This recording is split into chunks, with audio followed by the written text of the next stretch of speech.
Bismillahirrahmanirrahim. Assalamualaikum warahmatullahi wabarakatuh. Alhamdulillah wassalatu wassalamu ala Rasulillah sallallahu alaihi wasallam. La haula wala quwwata illa billah. Rabbi shrah li sadri wa yassir li amri wahlul 'uqdatam min lisani yafqahu qawli. Allahumma arinal haqqa haqqan warzuqna tiba'ah wa arinal batila batilan warzuqna jitinabah. Allahumma la sahla illa ma ja'altahu sahla wa anta taj'alul hazana idza syi'ta sahla. Amin. Ibadallah, اسمعوا قول الله سبحانه وتعالى يا أيها الذين آمنوا اتقوا الله وقولوا قولا سديدا يصلح لكم أعمالكم ويغفر لكم ذنوبكم ومن يطع الله ورسوله فقد فاز فوزا عظيما. Allahumma arhamna bil Qur'an wa sadaqallahul azim. Wa qala an-nabiy sallallahu alaihi wasallam fa inna asdaqal hadithi kitabullah wa khairal hadyi hadyu Muhammadin sallallahu alaihi wasallam wa syarral umuri muhdatsatuha wa kullu muhdatsatin bid'ah wa kullu bid'atin dhalalah wa kullu dhalalatin finnar. Amma ba'd. Ibadallah, ma'asyiral muslimin wal muslimat, hamba-hamba Allah yang kami muliakan. Pujian dan syukur mari sama-sama kita panjatkan kehadirat Maulana Azza wa Jalla Allah Subhanahu wa taala dengan mengucapkan kalimat berikut ini: Alhamdulillah bi ni'matihi tatimmus salihah. Kemudian salawat beserta salam sama-sama kita hadiahkan untuk kekasih Allah dan kekasih kita bersama, qudwatuna wa uswatuna sayyidina Muhammad sallallahu alaihi wasallam. Allahumma salli wa sallim ala hadzal nabi wa ala alihi wa sahbihi ajma'in wa man tabi'ahu bi ihsan ila yaumiddin. Amma ba'd. Kaum muslimin, tema yang dimintakan saya menyampaikan pada siang hari ini atau waktu duha ini adalah tema yang berat tentang New World Order, atau diterjemahkan ke bahasa Indonesia tatanan dunia baru. Di mana letak beratnya? Karena yang berani membicarakan ini di publik, siapapun yang berani menyampaikan ini kepada publik, apalagi dia adalah public figure atau dia menggunakan media yang cukup dikenal, biasanya jika itu berbentuk media, medianya akan berakhir dengan dibungkam. Jika dia sosok, maka sosok itu akan diberi gelar radikal, teroris, sampai kepada fitnah ISIS, atau bisa saja dilenyapkan, ditembak, dibunuh dan sebagainya. Sebab apa?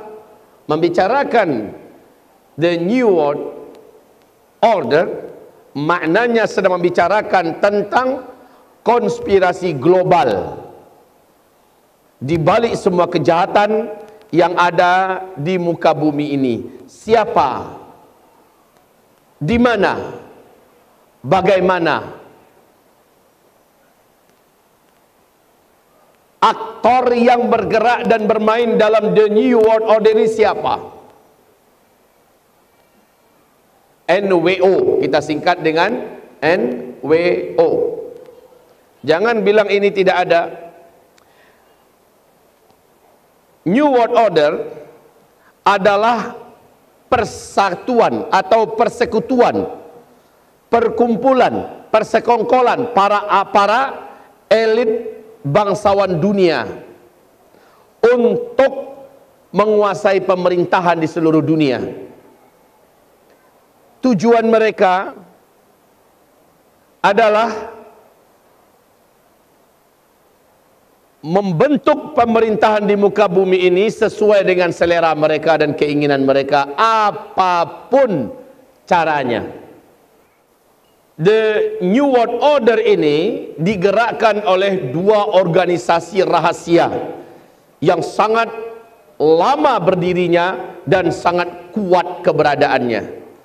Illuminati dan Freemasonry. Dua-duanya ini penggenggam dunia.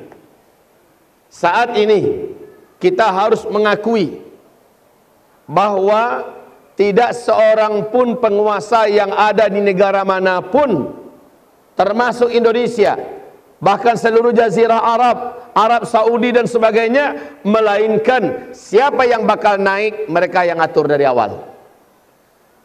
Siapa yang tidak pantas lagi dipertahankan sebagai pimpinan negara itu pasti diturunkan. Apapun caranya pasti berhasil. Jadi kalimatnya selalu dengan kalimat pasti. Apa yang mereka buat, apa yang mereka rencanakan, pasti jalan. Ya, kalau kita orang beriman mesti pakai kalimat dengan izin Allah Subhanahu wa taala. Siapapun yang melawan mereka, siapapun yang menghadapi dan menghadang mereka, mesti hancur dan tumbang. Tidak ada satupun kekuatan di muka bumi ini selain Islam yang mampu melawan, menghadang, dan bahkan memerangi the New World Order ini, kecuali hanyalah Islam. Makanya Islam dianggap satu-satunya ancaman yang paling serius. Yang lain lewat. Kaum muslimin, silakan Bapak bercerita. Ibu sebutkan sejarah mana saja ada kekacauan di bumi ini, maka pastikan bahwa Illuminati, Freemasonry atau the New World Order punya kerjaan di belakang itu. Mereka yang mengobok-obok dan mengendalikan ekonomi dunia. Mereka yang merubah peta politik di negara manapun sesuka hati mereka. Mereka yang menciptakan perang. Mereka yang menciptakan virus, penyakit-penyakit berbahaya. Mereka yang menciptakan kekacauan dan bentuk apa saja, termasuk pengeboman WTC di Amerika Serikat sendiri. Mereka yang punya kerja. Tumbangnya pemerintahan Mursi di Mesir lalu digantikan oleh Sisi. Mereka yang punya kerja. Hampir terbunuhnya Erdogan waktu revolusi. Mereka yang punya kerja.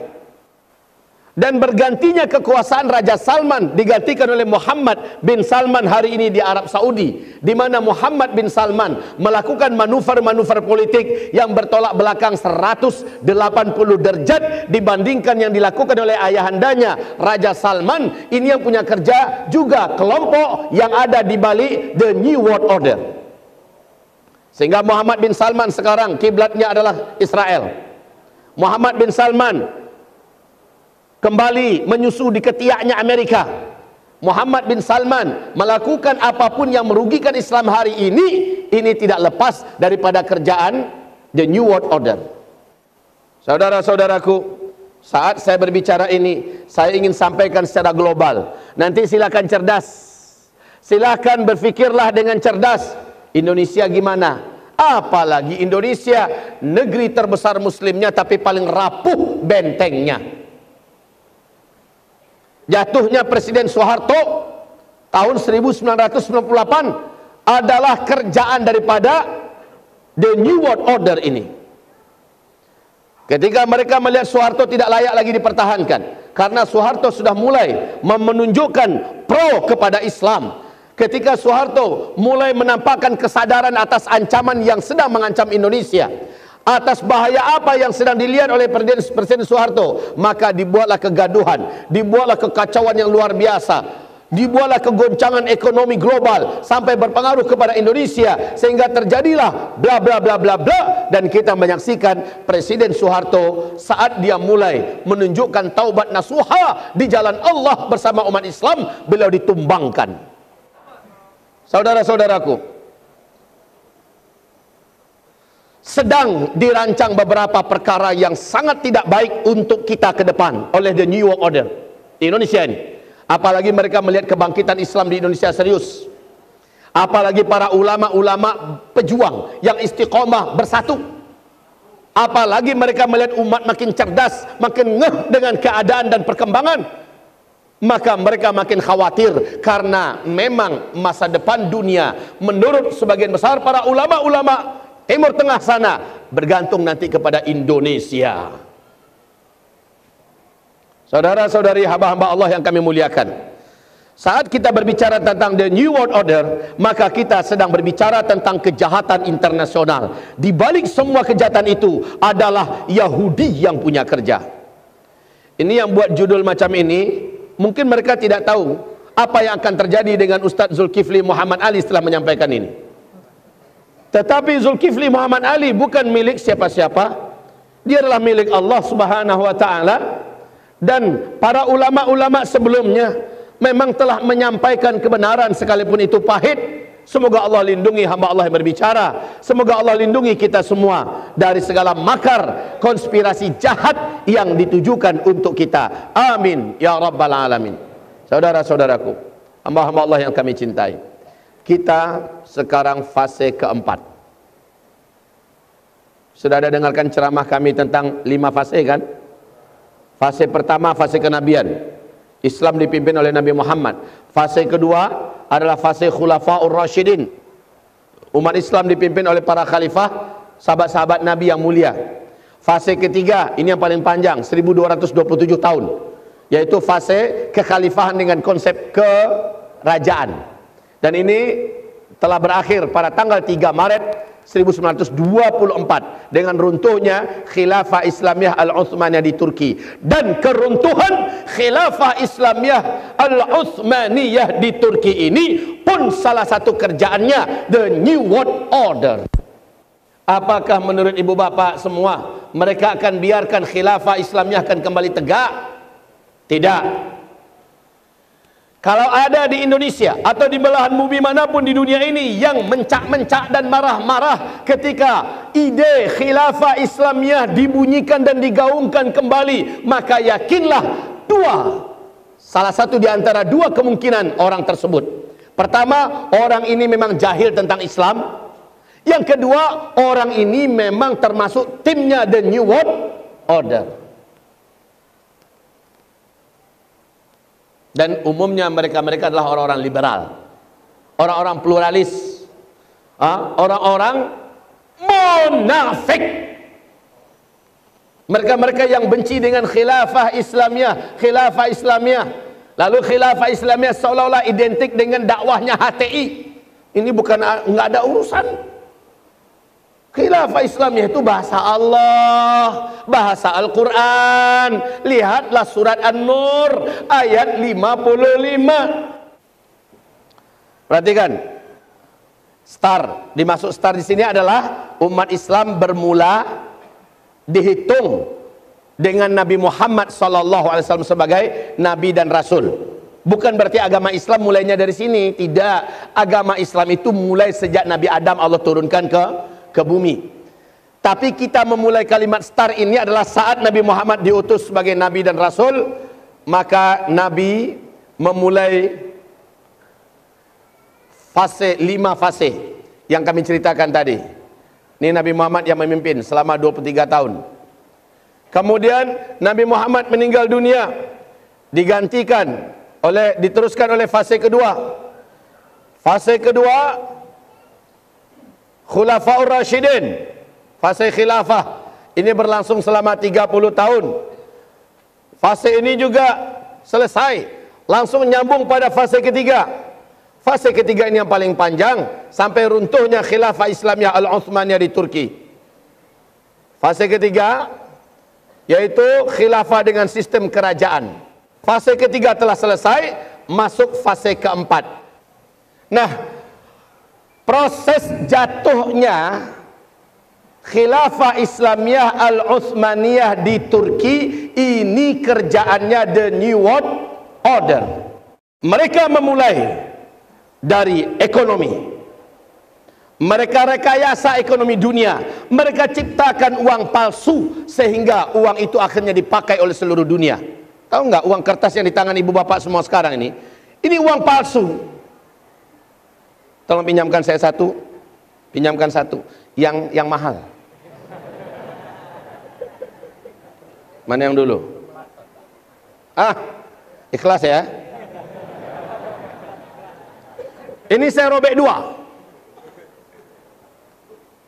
Seret. Jangan cemas. Saya robek lagi. Pret. Masih ada nilainya enggak? Tidak ada. Atau saya bakar. Terbakar segini. Masih ada nilai tidak? Tidak ada. Kita telah ditipu oleh Zionis internasional dengan organisasi terkuat mereka, yaitu Illuminati dan Freemasonry. Mereka ciptakan uang palsu dalam rangka menguasai ekonomi dunia. Ini uang palsu.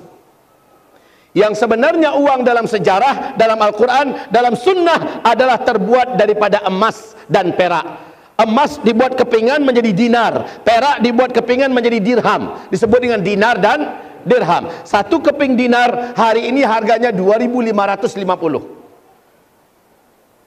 Nah itu mau dipatahkan, dibengkokkan, mau dibakar, tetap nggak sama nilainya. Sama nilainya. Itulah yang sebenar-benarnya. Tapi mereka tipu kita dengan uang-uang begini.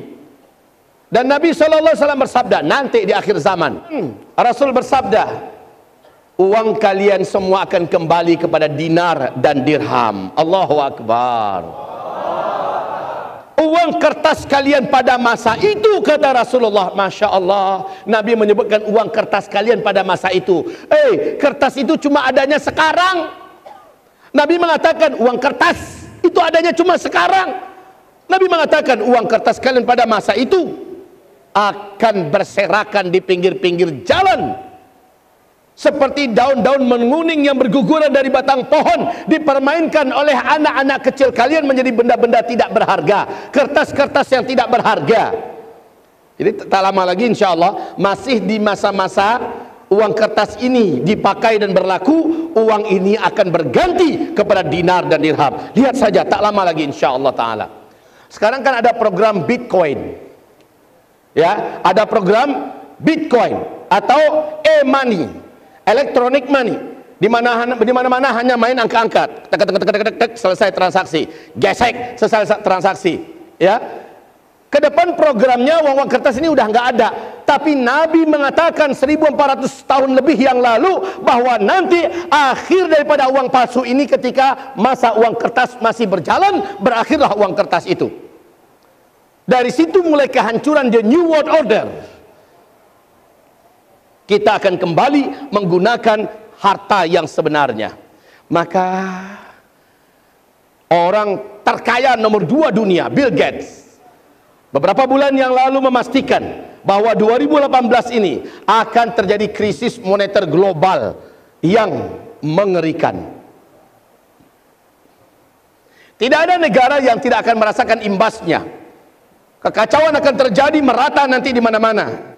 Sekarang ini sedang beradu mata uang di mana-mana. Adapun Indonesia yang memang tidak punya daya tahan apa-apa tentang perekonomian bangsa, terus anjlok dan ambruk. Ibarat Allah yang kami muliakan, Nabi memastikan nanti kalian semua akan meninggalkan uang-uang kertas. Inilah rahasia besar kenapa Amerika hari ini gila-gilaan mengumpulkan emas dengan apapun cara. Cina hari ini gila-gilaan mengumpulkan emas, menimbun-nimbun emas dengan apapun cara. Karena mereka tahu tak lama lagi ekonomi dunia akan meninggalkan uang ciptaan mereka. USD, Euro, Yuan, Lira, dolar Singapura, dolar Australia, apalagi rupiah, dan lain-lainnya, seluruhnya akan berakhir. Kita kembali menggunakan emas. Oke, ini di fase keempat. Fase ini pasti berakhir. Fase ini pasti berakhir. Lalu Rasulullah sallallahu alaihi wasallam menyebutkan, masuklah fase kelima.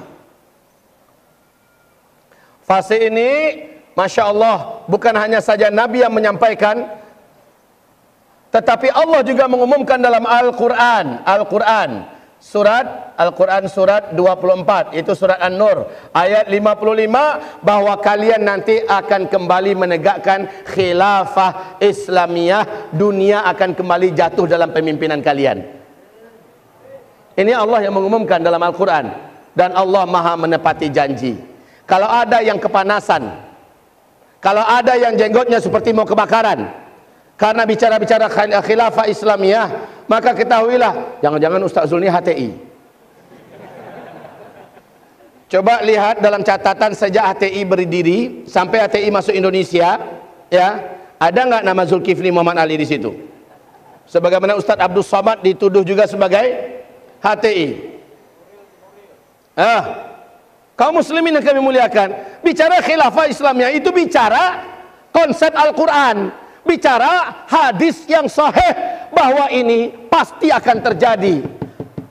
Tapi kami sampaikan kepada yang a priori, kepada yang takut, gamang dan benci, atau mendapatkan isu yang salah tentang khilafah Islamiyah, demi Allah, dengar baik-baik ya tuan-tuan yang mulia, simak baik-baik wahai puan-puan yang terhormat, wahai ibu bapak yang kami muliakan, dengar baik-baik, khilafah Islamiyah fase kelima, kata Rasulullah, ketika dia nanti terwujud, maka khilafah Islamiyah ini akan menghentikan semua peperangan di muka bumi. Dunia ini aman seaman-amannya. Semua bencana alam yang besar, Rasulullah sebutkan, akan berhenti secara total. Peperangan tidak akan ada lagi, pertumpahan darah tidak pernah akan ada, perampokan, pencurian, penipuan dan sebagainya tidak ada. Bahkan yang hebat, pada fase kelima ini, ketika khilafah Islamiyah berdiri, Rasulullah menyebutkan saat itu seluruh manusia di bumi makmur dan kaya raya. Tidak akan ketemu orang miskin, Pak. Kalau sekarang kama di maduan mato ora basek sih nampak. Dan sipi-sipi sih nak basek. Kalau sekarang ini mau ngadep kemana nih mata, ketemu sama orang miskin, Pak. Tapi di fase kelima, khilafah Islamiyah berdiri, nggak ketemu satu pun orang miskin di bumi. Di bumi. Apa sistem di bumi ini yang bisa menjadikan kemiskinan hilang sehilang-hilangnya? Tidak ada. Tapi Allah dan Rasulnya mengumumkan, hanya khilafah Islamiyah lah yang bisa menghentikan semua kemiskinan di muka bumi. Bahkan hewan-hewan buas di dalam hutan sekalipun, sabda Rasulullah, berkah daripada fase kelima, dunia dipimpin oleh khilafah Islamiyah, seluruh hewan buas dan binatang-binatang berbisa di bumi ini Allah jinakkan, sehingga anak-anak kecil, bayi-bayi kecil bergelut dan bermain dengan ular-ular gurun Sahara, ular-ular hitam yang paling buas, yang paling berbisa, dan mereka tidak ngapa-ngapain, cuma dikenyot-kenyot aja itu anak. Serigala berjumpa dengan domba yang tercecer dari rombongannya, malah gerombolan serigala ini menggiring domba tersebut agar bergabung kembali kepada rombongan. Setelah gabung, mereka pergi lagi. Kalian akan menyaksikan anak-anak kecil kan bergelut-gelut dan bermain-main dengan singa dan harimau, kata Rasulullah, dan mereka tidak akan melukai sedikit pun. Fase kelima. Fase kelima, kaya raya. Saking kayanya nanti di fase ini, kata Rasulullah, saking kayanya nanti, tetangga sudah susah mencari siapa yang mau menerima, bukan zakat, hadiah. Zakat udah nggak ada lagi, oh kaya semua kok. Nanti kata Rasulullah sallallahu alaihi wasallam, Rasul bersabda, salah seorang di antara kalian nanti di masa-masa khilafah Islamiyah berdiri akan membawa emas dengan dua telapak tangannya, menjulang seperti ini. Emas padat luar dalam, bukan emas, bukan kuningan, emas palsu, bukan. Saya datang, Pak Budi, ini hadiah dari saya. Emas, Pak, terima Pak ya. Enggak. Apa kata Rasulullah? Tetangga itu nanti berkata, Masya Allah, engkau adalah sahabat yang baik, tetangga yang mulia, pemurah dan dermawan. Sayang sekali, di dapur saya ada sekian karung itu emas, mau diapakan saya juga bingung. Demi Allah, ini hadisnya sahih. Saking makmurnya orang pada fase kelima ini, maka apakah ini pantas untuk ditakuti? Wahai para pembenci khilafah Islamiyah, tidak ada lagi pajak di muka bumi. Rumah-rumah sakit gratis, biaya sekolah gratis, semuanya disubsidi, hidup dalam keadaan aman. Masya Allah. Bahkan Jazirah Arabiah pun pada masa itu, kata Rasulullah, sungai-sungainya mengalirkan air dan gurun Saharanya mulai tumbuh rumput-rumput dan menghijau. Ini fase kelima. Dan fase ini menurut urut-urutan cerita Rasulullah di akhir zaman dekat lagi akan terjadinya. Apakah ini pantas ditakuti? Yang takut dengan fase kelima ini hanyalah the New World Order. Cuma mereka yang takut. Mereka ingin mencoba menutupi matahari yang akan terbit. Mustahil. Ayo sama-sama. Mustahil. Lagi. Mustahil. Matahari tetap akan terbit. Yang tidak suka matahari terbit hanyalah vampir dan Dracula. Jadi kalau ada orang benci dengan khilafah Islamiyah wujud, maka itu adalah vampir dan Dracula versi zaman now, saudaraku. Jadi fase kelima adalah fase khilafah Islamiyah, fase yang luar biasa. Nabi mengatakan ini adalah masa aman hidup di muka bumi, tidak ada peperangan. Sementara akhir fase keempat, saat orang-orang kafir yang menguasai dunia. Ini ya, fase pertama, kedua, ketiga, dan kelima Islam yang memimpin dunia. Indahnya dunia luar biasa, terkendali Pak. Tapi ketika orang kafir yang memimpin dunia, keadaan dunia diisi oleh kekerasan, kezaliman. Para penguasanya diktator, Islam diperangi kaum muslimin, betul-betul dijadikan pecundang, diinjak di mana-mana, bahkan dibantai di beberapa negara. Ini yang terjadi pada fase keempat.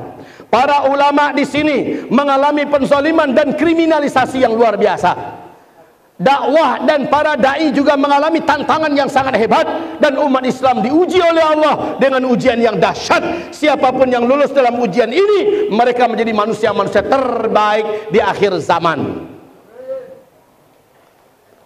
Dan Rasul menyebutkan yang beramal pada masa ini, istiqomah dengan amalannya, beramal dalam bentuk perjuangan untuk agama Allah, salat 5 waktu berjamaah di masjid, menjalankan syariah Allah secara infiradi, menutup aurat baik-baik, menyekolahkan anaknya di sekolah-sekolah pesantren-pesantren Islam, di lembaga-lembaga tahfiz Al-Quran, menjaga betul pergaulan, tidak mau makan riba, anti terhadap yang namanya zina, termasuk zina melalui dunia maya.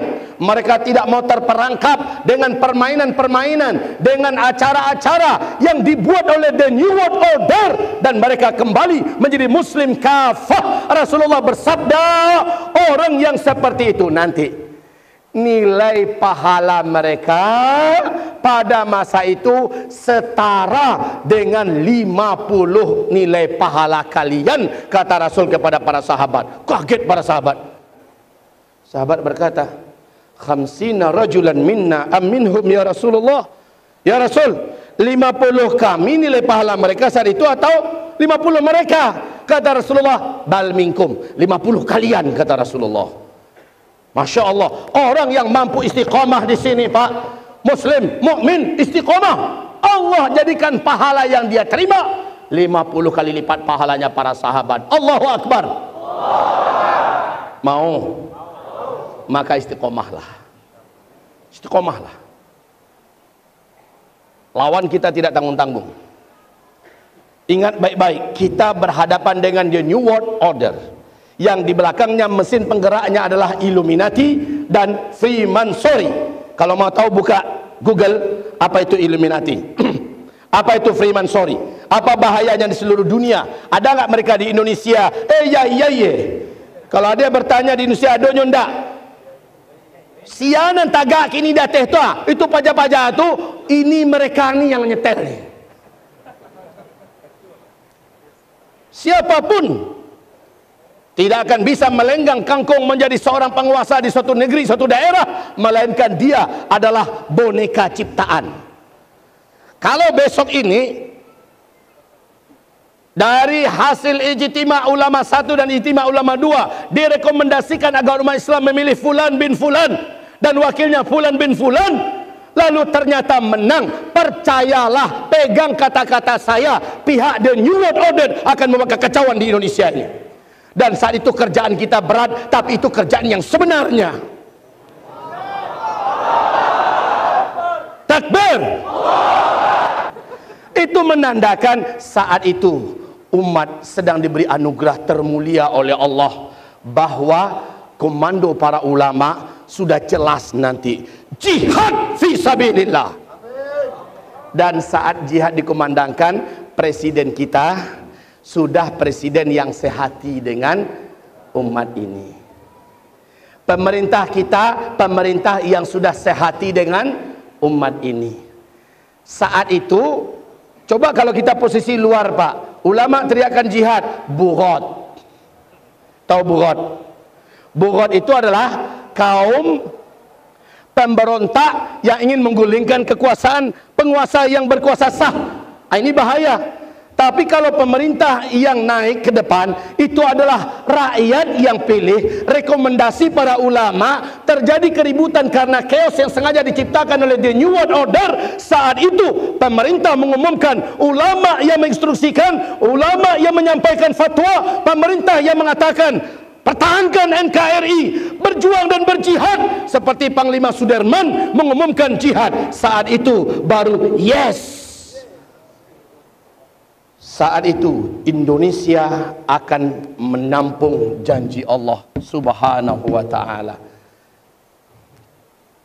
Sekarang jangan coba-coba. Kalau ada hari ini yang mengatakan jihad-jihad, kita tangkap rame-rame, kita serahkan ke polisi. Setuju? Kalau ada hari ini yang mengatakan yuk revolusi, tangkap, makan dia yang revolusi dalam penjara. Kalau ada yang mengajak kita, mancing-mancing kita, mari kami ajarkan senjata, mari kami ajarkan cara menguasai ini, cara militer segala macamnya, tangkap, serahkan pada polisi. Ini adalah penjahat yang menyelusup, walaupun jenggotnya sampai ke lutut.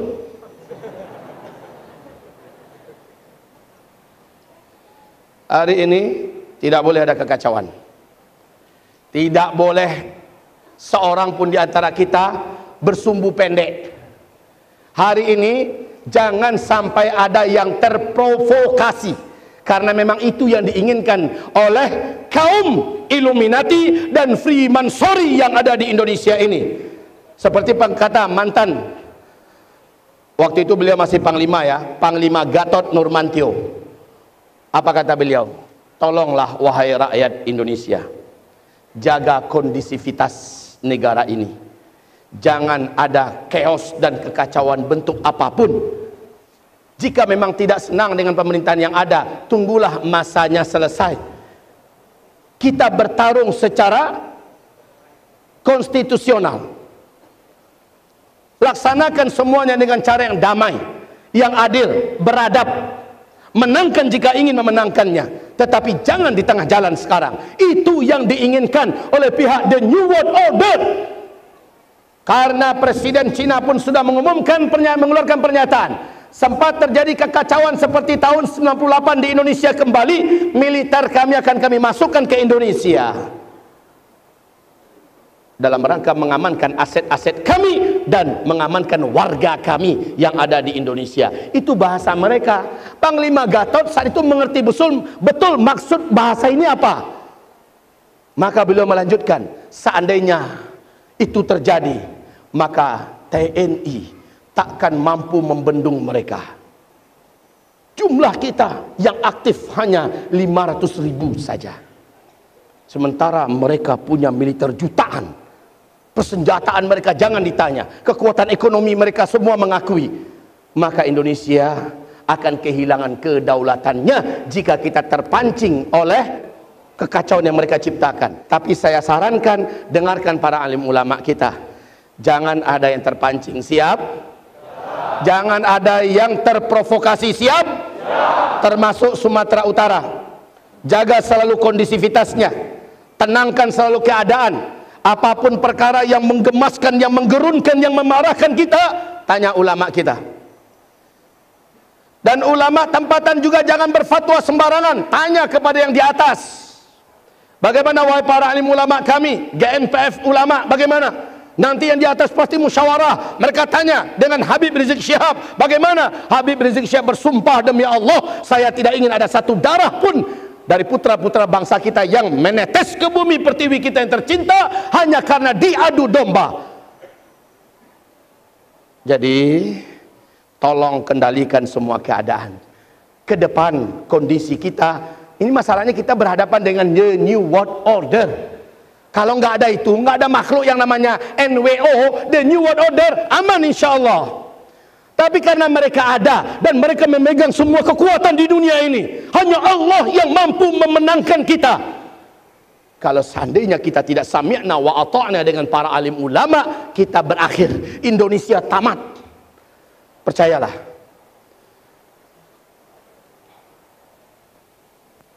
Fase keempat, puncak dari semua kekacauan, kata Rasulullah SAW, seperti naiknya itu seperti ini, terus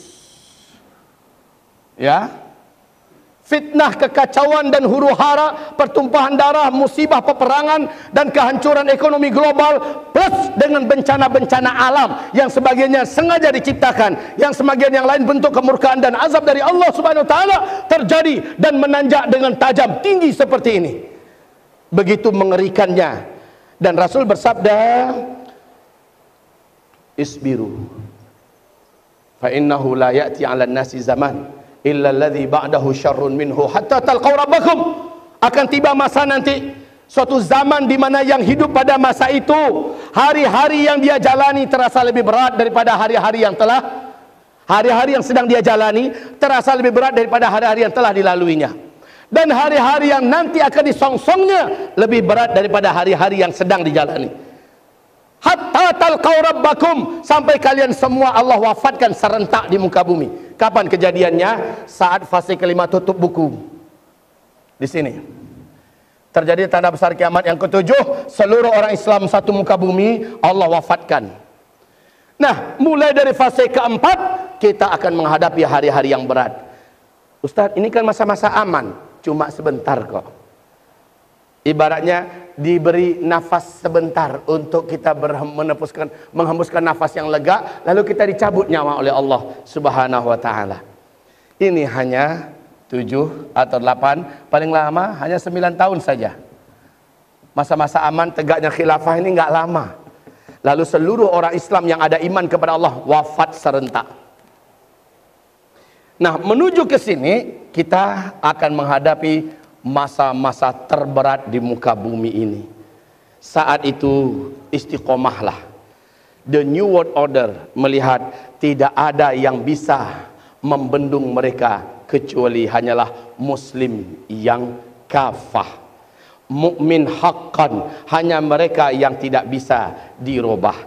Bapak tahu tidak, kebangkitan Islam sekarang ini sudah terbaca oleh mereka. Mari dengarkan hadis riwayat Abu Daud.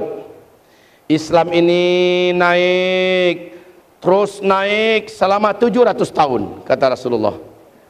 Kemudian Islam akan turun, terus turun selama 700 tahun. Ibarat bola kita lemparkan ke atas. Sejauh mana bola itu melambung, melayang ke atas, maka sejauh itu pula dia akan kembali turun. Betul tidak? 700.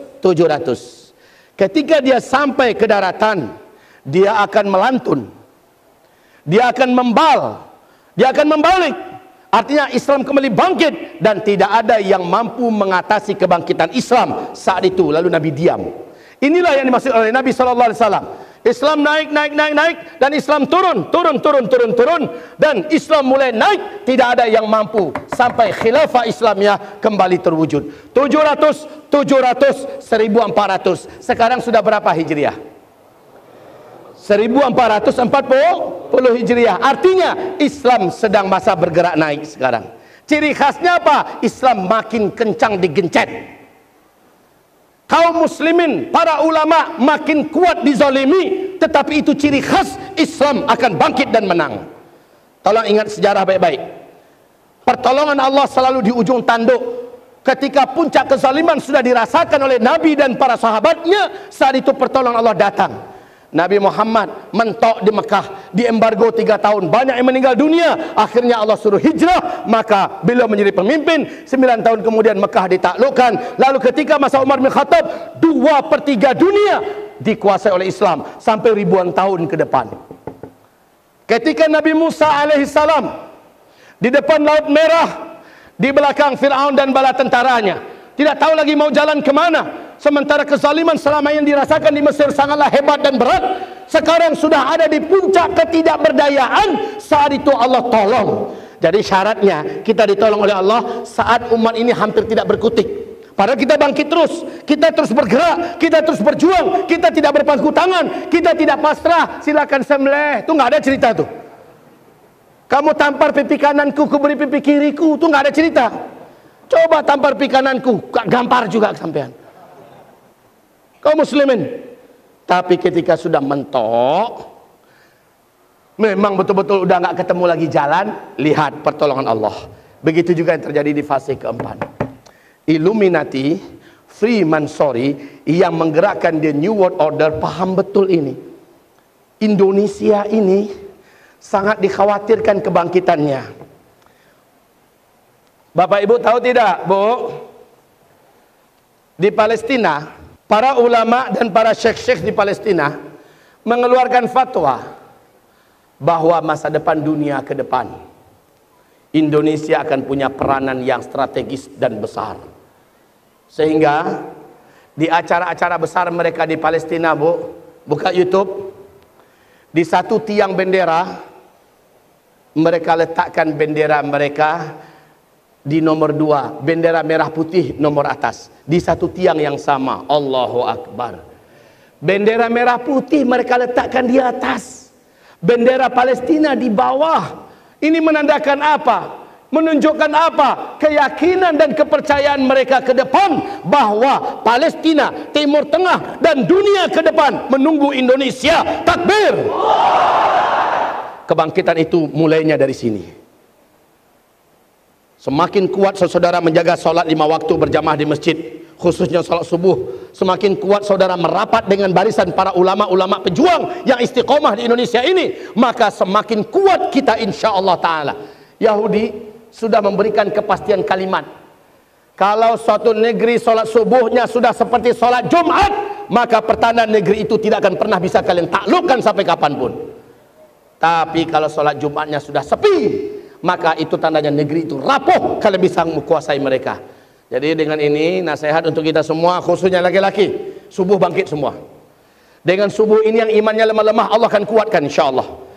Dengan subuh berjamaah, zuhur berjamaah, asar berjamaah, maghrib berjamaah, isya berjamaah. Yang punya bibit-bibit sifat munafik, pemalas-pemalas, agak tanggung-tanggung, punya penyakit di hati, Allah bersihkan semua. Karena Rasulullah bersabda sallallahu alaihi wasallam, siapa saja yang bisa menjaga solat 5 waktu berjamaah di masjid, tidak luput dari takbiratul ihram bersama imam selama 40 hari 40 malam, subuh sampai isya, dia jaga 40 hari, Allah jamin dia akan terbebas dari 2 hal ini selama-lamanya. 1, Allah akan bebaskan dia dari sifat munafik sampai dia mati. Semua penyakit hati, semua pemalas, semua kekotoran jiwa, semua apapun, Allah bebaskan dia. Dan 1 lagi, Allah jamin dia bebas dari api neraka selama-lamanya. Ini masjid besar. Rasanya kalau dipenuhkan ini bisa 2.500 ini ya. Bisa 2.500 ini kalau dipenuhkan. Lah kalau sholat subuhnya udah kayak sholat Jumat, insya Allah Ta'ala Medan akan menjadi salah satu di antara titik kebangkitan Islam di Indonesia dan untuk dunia. Takbir. Sholat berjamaah ya, sholat berjamaah. Lalu merapatlah dengan para alim ulama yang istiqomah dalam perjuangan. Bukan para alim ulama yang mendatangi pintu-pintu penguasa. Bukan para alim ulama yang memperebutkan kekuasaan dan jabatan. Bukan para alim ulama yang penjilat, tapi para alim ulama yang istiqomah mendakwahkan kebenaran. Para alim ulama yang istiqomah membela Islam walaupun menanggung resiko yang berat, maka istiqomahlah kita bersama mereka. Sekarang mereka sudah terbentuk dalam dua kubu raksasa. Tidak bisa kita tepis kenyataan ini. Sejak pelecehan Al-Quran, surat Al-Ma'idah ayat 51, sampai sekarang umat Islam di Indonesia terbelah menjadi dua kubu besar. Satu kubu bersama bela Islam, bela Al-Quran, bela ulama. Satu kubu bela penghina Islam, peleceh Al-Quran. Dan di sini ada ulamanya, di sini juga ada ulamanya. Yang akan diikuti yang mana? Ulama yang akan diikuti oleh kata Imam Syafi'i. Kata Imam Syafi'i, pada masa-masa fitnah itu nanti, ulama yang akan kalian dengar, ulama yang akan kalian ikuti adalah ulama yang paling dibenci oleh orang kafir dan orang-orang munafik. Di Indonesia orang-orang munafik adalah orang-orang liberal, orang-orang sepilis, kaum munafikin seluruhnya. Orang-orang yang menggaung-gaungkan Islam Nusantara, ini adalah kaum yang terperangkap di dalam perangkap the New World Order. Kaum muslimin yang kami muliakan, bertahanlah, istiqomahlah. Keistiqomahan kita pada akhir zaman ini mengantarkan kita kepada kemenangan. Saya pastikan, karena ayatnya jelas, hadisnya jelas, bahwa masa depan adalah untuk Islam. Saya pastikan kemenangan adalah saat ini ya untuk Islam. Kalau sebelumnya enggak, berjuang-berjuang maksimal, gagal lagi. Berjuang-berjuang maksimal, gagal lagi. Ke depan, berjuang maksimal, langsung Allah tolong. Berjuang maksimal, langsung Allah tolong. Insya Allah Ta'ala. Ini ke depan adalah masa kemenangan. Ustaz, berapa persen? 100%. Syaratnya jangan menghalalkan segala macam cara. Ini yang tidak boleh. Ini yang tidak boleh. Jangan menghalalkan segala macam cara. Titik. Itu saja kaum muslimin. Jangan bibir ini sibuk membuli-buli pihak yang lain. Saya tidak suka itu. Apalagi Kiai Haji Ma'ruf Amin. Saya sedih betul. Ulama kita ini dibuli di mana-mana. Jangan kita termasuk di antaranya. Setuju tidak? Jangan, saudara. Tapi Ustaz, tapi itu buang tapi-tapinya. Itu ulama kita juga. Dia telah punya jasa menjadikan Ahok bisa ditahan. Menjadikan Islam akhirnya mendapatkan posisi terhormatnya kembali. Walaupun beliau sekarang ada di posisi mana, itu hak politik beliau. Kita tidak boleh membulinya. Muliakanlah beliau, hormatilah beliau selaku ulama. Bila Allah berkehendak lain, itu urusan Allah dengan beliau. Allah maha mudah merubah-rubah seseorang. InsyaAllah ta'ala. Saddam Hussein, coba lihat Saddam Hussein gimana? Akhir hayatnya su'ul khatimah atau husnul khatimah? Tolong jawab Bu, Saddam Hussein kenal tidak? Nan sungwi nyutaba tu ah. Saddam Hussein kenal ya? Lihat akhir hayat beliau, husnul khatimah atau su'ul khatimah. Padahal semasa hidupnya jahatnya kepada Islam luar biasa. Tidak sedikit ulama yang didornya, yang dibunuhnya, bahkan keluarganya pun ditembaknya. Tidak sedikit umat Islam yang dipenjarakannya, disiksanya, bahkan banyak yang mati di tangannya. Tapi Masya Allah, siapa yang tahu? Ternyata beliau taubat nasuha. Dan akhirnya beliau terjatuh ke tangan kaum Syiah Muqtada Sadar di Irak. Dan beliau digantung oleh kelompok Syiah Muqtada Sadar ini. Dan beliau mengucapkan asyhadu alla ilaha illallah. Meninggal di tiang gantungan. Dia dikuburkan.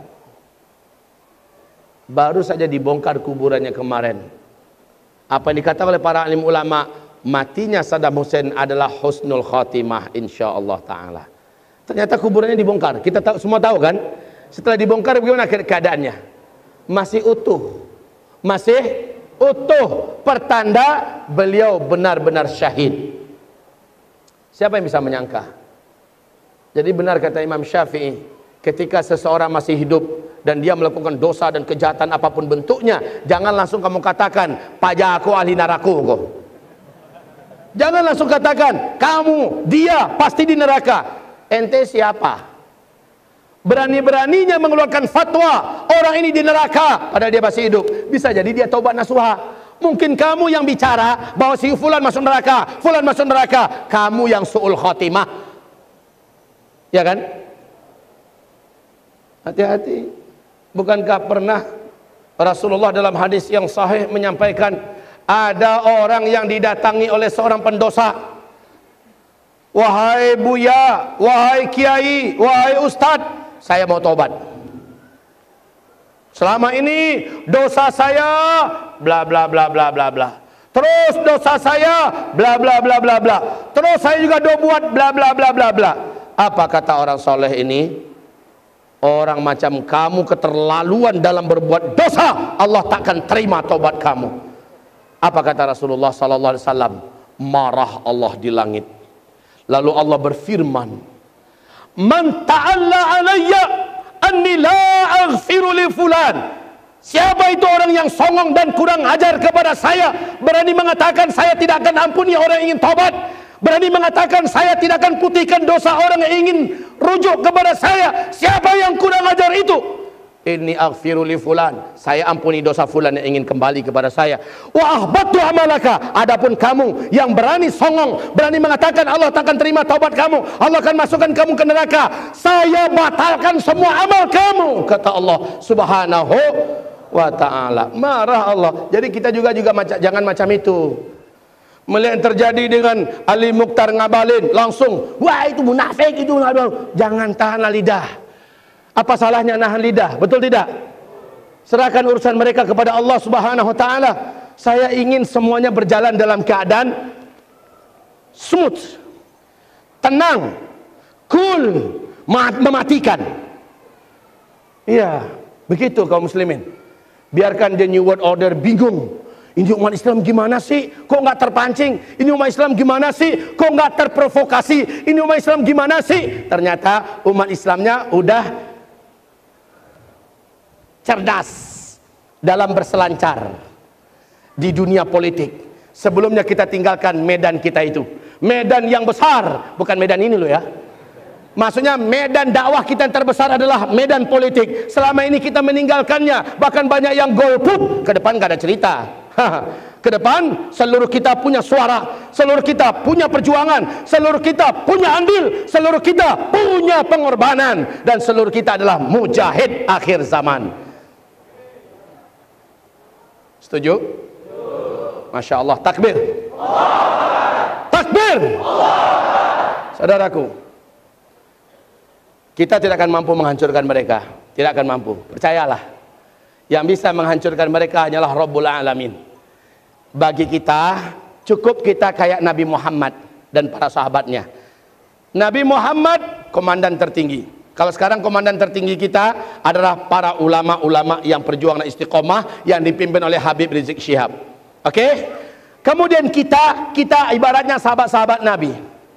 Tidak ada sedikit pun keinginan para sahabat, dan juga dalam fikiran Nabi Muhammad tidak pernah terpikir sedikit pun untuk bisa menumbangkan Jazirah Arabiah, untuk bisa menaklukkan Persia dan Romawi. Nggak terpikir sedikit pun. Begitu juga mustahil kita secara akal sehat ini bisa melawan the New World Order. Mustahil, Pak. Mustahil. Tapi jika kita berjalan seperti berjalannya Rasul dan para sahabat, insyaallah ta'ala, ala inna nasra biyadillah, ketahuilah kemenangan itu bukan di tangan kamu, bukan di pinternya kamu, bukan di banyaknya jumlah kamu, bukan di hebatnya militer kamu, bukan penguasaan kamu terhadap IT dan sebagainya. Innaman nasru min indillah, kemenangan itu adanya di tangan Allah. Kam min fi'atin qalilatin ghalabat fi'atan kathiratan biiznillah. Sangat banyak dalam sejarah selalu terulang, kelompok yang kecil dan sedikit mengalahkan kelompok yang besar. Kelompok yang kecil mampu menumbangkan kelompok yang besar. Jalut berhadapan dengan Talut. Tahu besarnya Talut? Tahu? Sebesar apa? Kekuatan bala tentara Talut tahu? Pasukan yang tidak pernah kalah. Tubuh mereka saja setinggi-tinggi tiang masjid ini. Mereka gagah-gagah dan perkasa, teruji dalam setiap pertempuran, ditakuti oleh lawan dimanapun saja.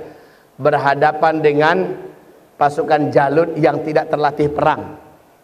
Kayak kita-kita nih, mana terlatih perang, tapi terpaksa harus perang.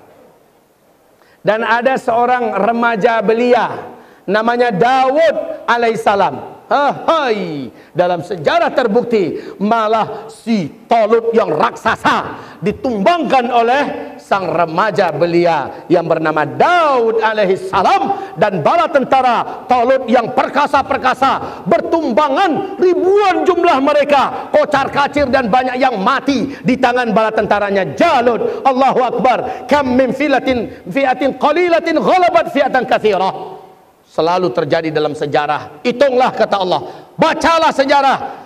Selalu jumlah yang besar, jumlah yang banyak akan dikalahkan oleh jumlah yang sedikit dan kecil. Karena jumlah yang kecil dan sedikit itu militan. Dalam bahasa Al-Quran sabar.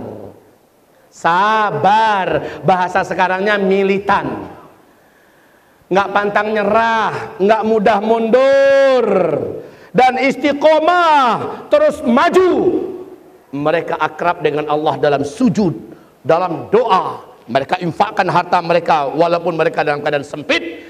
Mereka tetap berjuang bersama-sama dengan para nabinya, atau kita-kita dengan para ulama kita. Allah yang turunkan pertolongan, Pak. Siapa yang menyangka kalau kayak pemilihan gubernur di DKI Jakarta kemarin ini, masuk akal nggak itu? Raksasa besar tumbang oleh pasukan lebah kecil yang dipimpin oleh para alim ulama. Masya Allah. Innaman nasru min indillah. Kemenangan itu hanyalah di tangan Allah. Jangan berpikir tumbangkan mereka, mustahil, Pak. Yang ada adalah kita yang dihabisinya. Tapi adalah maksimalkan perjuangan kita dan maksimalkan tawakal kita, rapatkan barisan antar satu dengan yang lain, akrablah dengan para alim ulama, sami'na wa ata'na lah dengan para alim ulama. Lihat hasilnya nanti insyaallah taala. Kecewa mereka, patah hati, putus semangat mereka menghadapi militan-militan muslim di Indonesia ini, dan mereka yang disebut dengan militan itu adalah kita insyaallah taala. Jadi jangan minder lagi ke depan. La tahinu fi ibtigha'il qaum. Kamu jangan merasa minder, kata Allah, dalam menghadapi musuh, dalam melawan musuh, mengalahkan musuh. Jangan minder. Alah, kayaknya kecil kemungkinan kita di Indonesia. Orang-orang IT terhebat di Indonesia udah di tangan mereka. TNI udah di tangan mereka, Polri udah di tangan mereka, media semuanya udah di tangan mereka. Kemudian hanya segelintir kecil yang masih mau bersama kita. Nah ini yang kayak gini nggak usah aja ikut dalam perjuangan. Ini buat susah yang lain aja nih. No, pulang ke sana, urus ke jamban no. Urus kencingnya yang belum lurus tuh, orang kayak gitu. Karena para pemenang itu ciri khasnya adalah menang bukan urusan kami. Dan kami berjuang bukan cari kemenangan. Kami berjuang melaksanakan kewajiban. Kami wajib berjuang. Kami wajib tampil. Kami wajib berkorban. Kami wajib terus melaju bersama para alim ulama. Masalah hasil kami serahkan pada Allah Subhanahu wa taala. Gitu loh, Pak. Kalau berjuang itu semangat menangnya terlalu besar, nggak menang kecewa. Jadi jangan sampai berjuang itu targetnya menang, tapi berjuang targetnya menunaikan kewajiban. Ambo lain Ustaz, kalau mau menunggu Imam Mahdi keluar saja nanti. Kalaulah keluar Imam Mahdi baru saya gabung dengan Imam Mahdi. Dan cikui ke Paluang. Tahu dan cikui ke Paluang? Gua getok juga batok lo. Nunggu Imam Mahdi keluar. Jadi kalau Imam Mahdi belum keluar gimana sampean? Ya memang galih dulu. Saya sibukkan diri saya bisnis. Saya urus keluarga saya. Kalau begitu, ndak orang opo-opo Thomas. Silakan sampean sunat balik itu barang. Jadilah laki-laki solehah.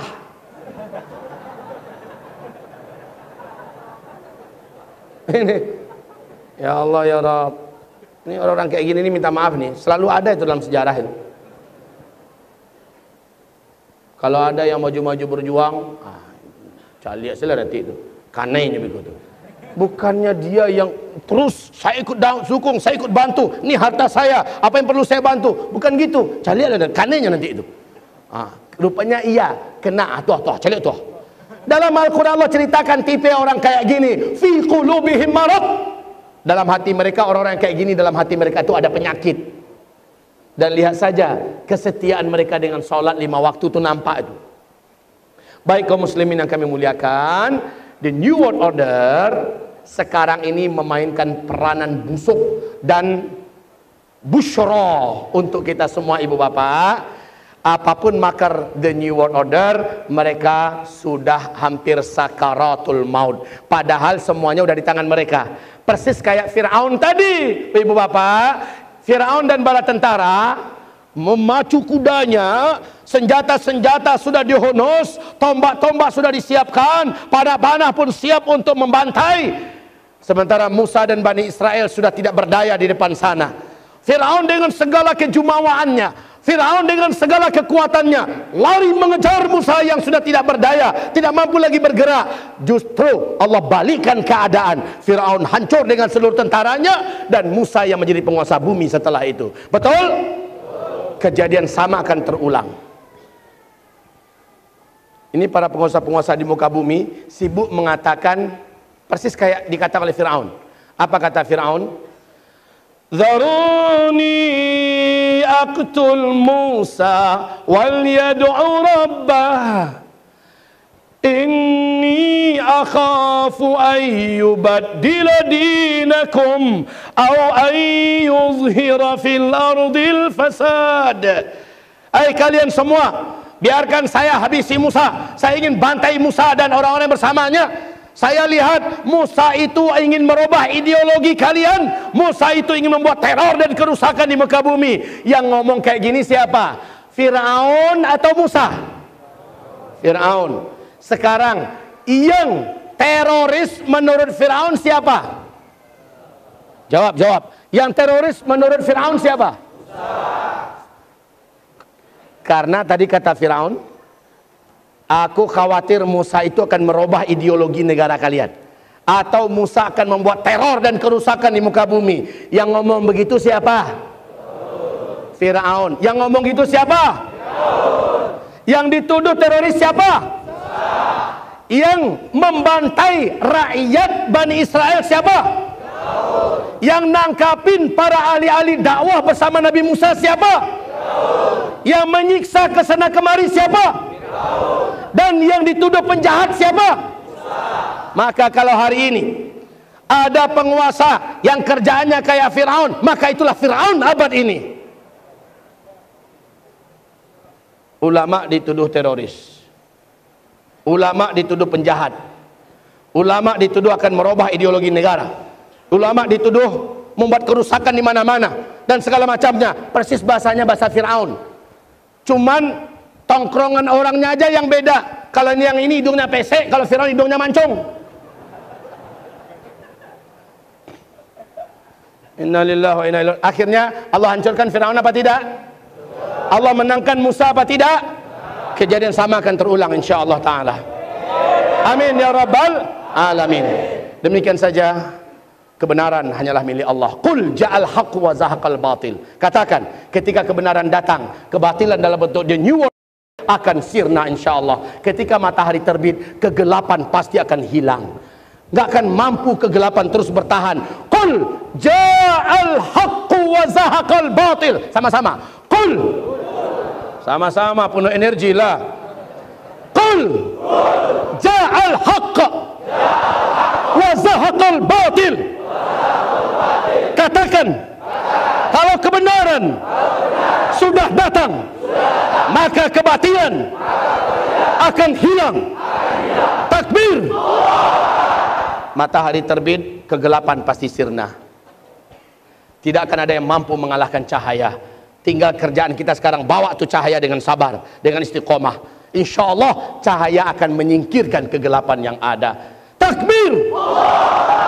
Demikian dari saya, mohon maaf lahir batin, semoga bermanfaat apa yang kami sampaikan. Sesungguhnya kita bersama dalam perjuangan ini atau tidak, Islam tetap akan menang. Tapi rugilah kalau kita tidak membersamai kemenangan Islam yang kali ini. Seharusnya kita ada di puncak daripada keseriusan dan puncak kebersamaan dalam perjuangan bersama para alim ulama kita. Wallahu waliyut taufiq wal ma'unah, la haula wala quwata illa billahil aliyil azim. Mari kita baca surah Wal Asri. A'udzu billahi minasy syaithanir rajim. Bismillahirrahmanirrahim.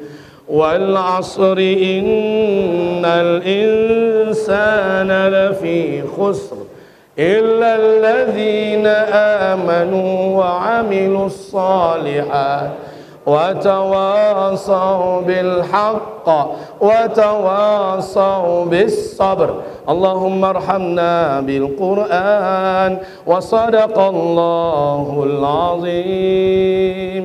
Kita baca doa kafaratul majlis. Semoga Allah berkahi Medan, semoga Allah berkahi Sumatera Utara, semoga orang-orang beriman di sini makin istiqomah, semoga yang laki-laki di sini menjadi laki-laki lebih soleh daripada sebelumnya, dan ibu-ibunya lebih solehah dari sebelumnya. Amin ya rabbal alamin. Kemenangan dan kejayaan masa depan ada di tangan kita yang berjuang. Takbir, Allahu Akbar, la haula wala quwata illa billah. Kita tutup dengan baca doa kafaratul majlis. Subhanakallahumma wa bihamdika asyhadu an la ilaha illa anta astaghfiruka wa atubu ilaik. Wabillahi taufiq wal hidayah. Wassalamu alaikum warahmatullahi wabarakatuh.